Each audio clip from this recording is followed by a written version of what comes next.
I'm Petri. I play bass in PAHAN IKONI. Yeah, and I'm Jan, the vocalist of PAHAN IKONI.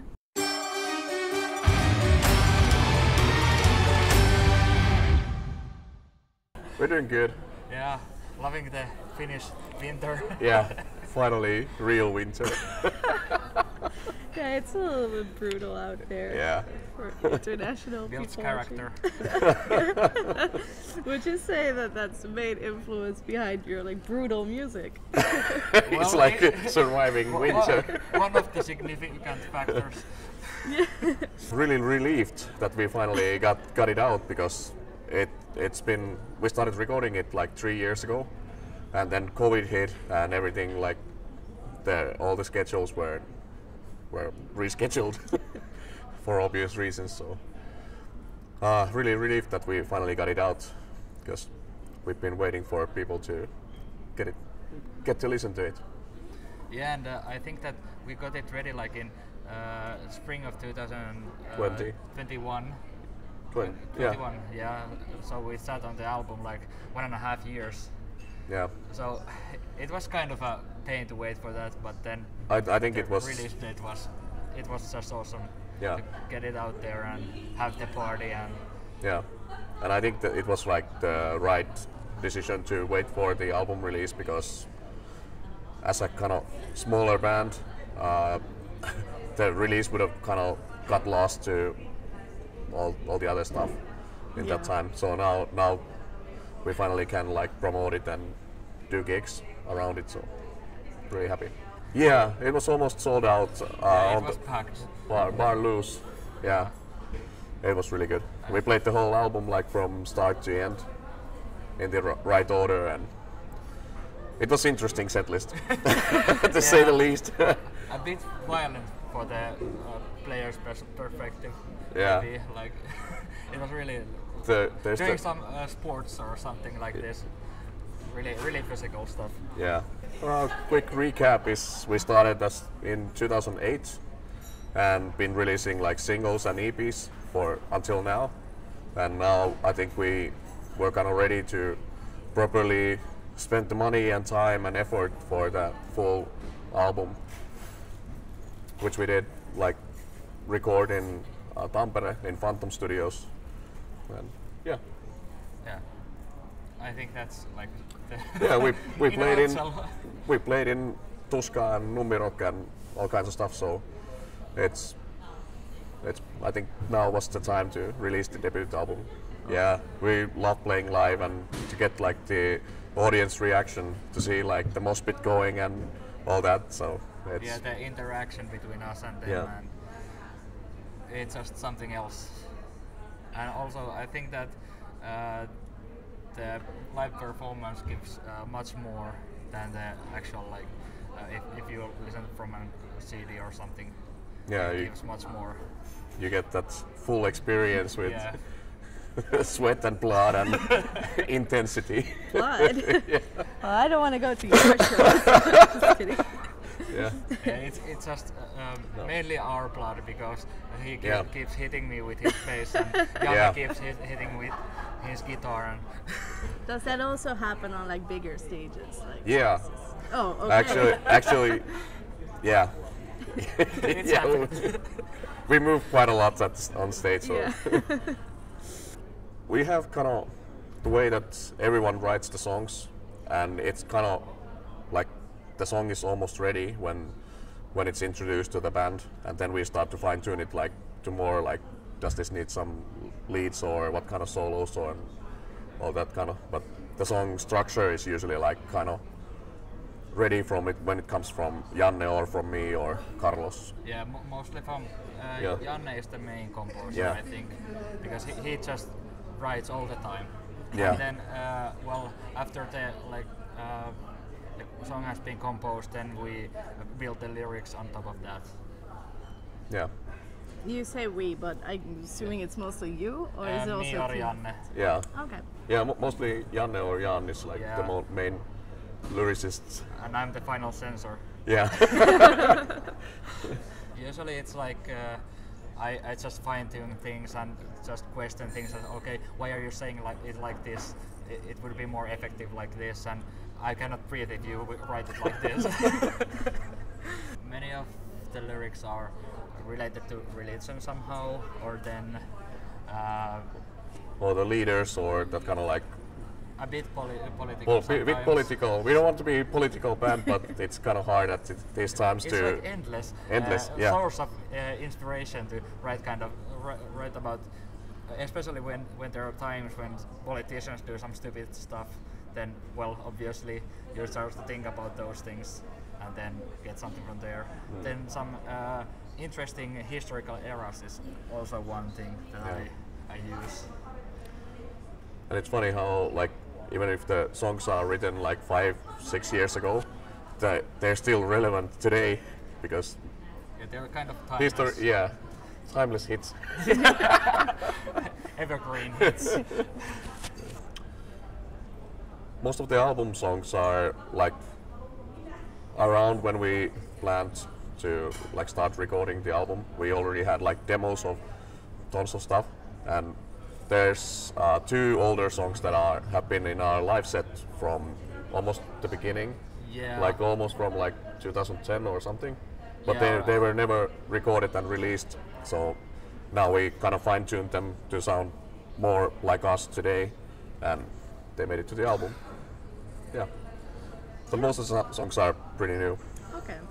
I think from the start we were already like really guitar fronted, and like the lyrics are an important thing in our music, and always been really intensive.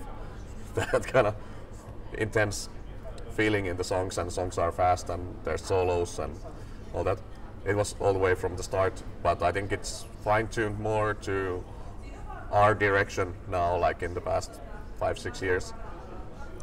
Yeah, I try to get more angry every time. Yeah, and I think the songs have like, the songs are better nowadays than from the start. It was just like, this is really hard riff and this is kind of cool, but the song structures were maybe not the perfect. But now I think the songs are more catchy but still heavy and fast and angry.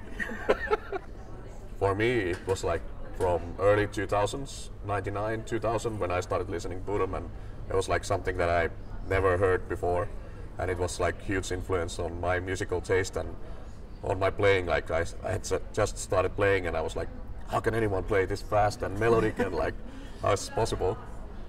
And over the years, like they've become like really big influence on us, and all of our members, like both guitar players, especially them. Yeah. But Laiho has been like a huge influence on us. Yeah, definitely. One of the first like heavier bands that I've ever listened to as a kid.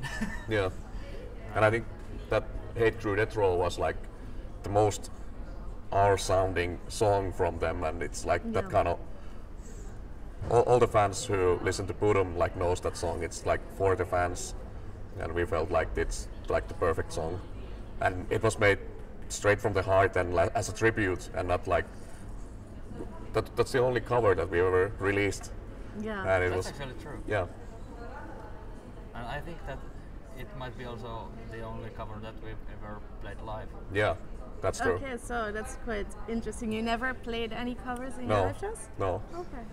We played that Hate Crew Death Roll twice. It was like when after releasing that song, the first live show we had, then there was Tuska Black Limited in Ready shopping mall, and it happened to be on Alex's birthday, and we were on backstage and like, oh shit, it's Alex's birthday, let's switch these songs and like let's play it now. Yeah, like ad hoc kind of thing. So yeah, so those are the only 2 times that we played it all live, and probably unless there's like some really specific event, and those probably the only times that you hear it live. Yeah, let's see. Yeah. Well, you mentioned that you just played it ad hoc, but is it like difficult to spontaneously decide on the spot to play some song or not? Yeah, kind of. Especially because it's cover, and it's not like we've rehearsed it like every week at the basement. So but we played it enough times that it was kind of like everyone felt comfortable like switching the set list on the backstage and like having that half an hour time to rehearse it there with unplugged. Half an hour, 15 minutes. Yeah. But it went well. Yeah. Like, yeah. We wanted to keep the intensity and like we have like totally what is this like live drums so that they're not samples or anything. Yeah, we wanted to hear like all the mistakes and all the small details that there's in the music. Yeah, the dynamic The dynamics is like maybe the better word, but wanted to keep it dynamic but still fast and intense and somehow organic. yeah, organic is good. Yeah. Good word as well. I'm a dictionary. Yeah. We recorded the album in Phantom Studios in Tampere, and we worked with Samu Oittinen, who recorded the drums and did the mixing and guitar stuff with us. And then we did the mastering in Finvox with Mika Jussila. And it was really easy to work with them, both of those guys, like really professional, and we got along really well. Yeah, they produce really good quality. Yeah. Both of them. Like, Yeah. holy shit. Yeah, probably gonna be the second album is gonna be work with them as well.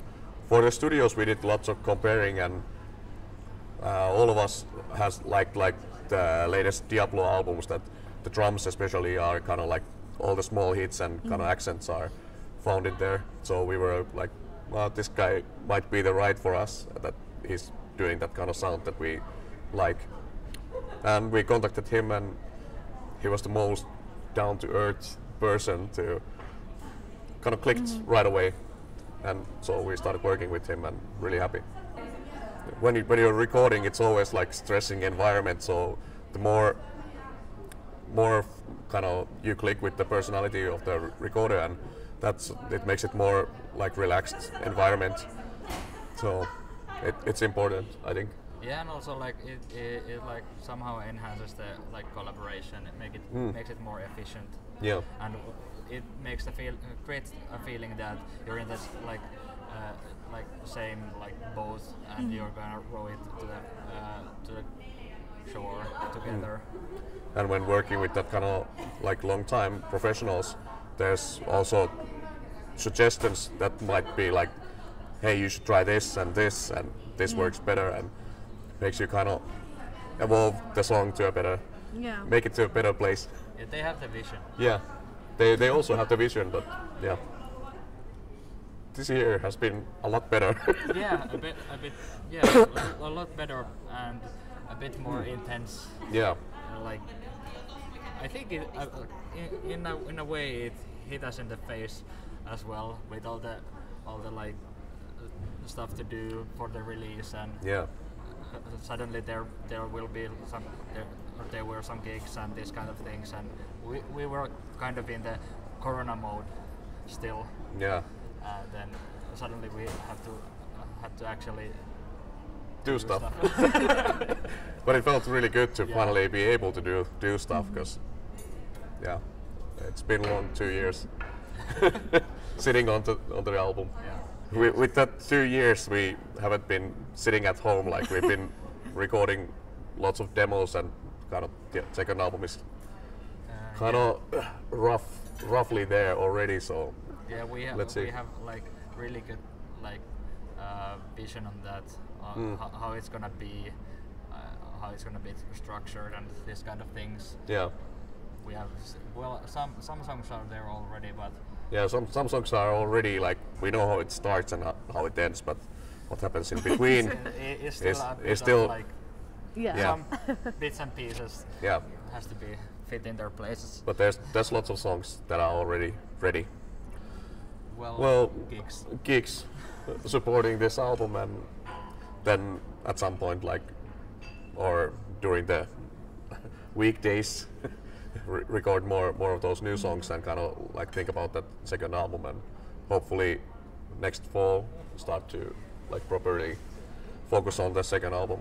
On February we have like some shows, and like March We have like some that have been talked, but nothing, Yeah, work in nothing like progress. working. Yeah, Okay. come to the shows. Yeah, stay tuned. Stay tuned. We're gonna do something next year. Yeah, there's lots of things happening next year as well.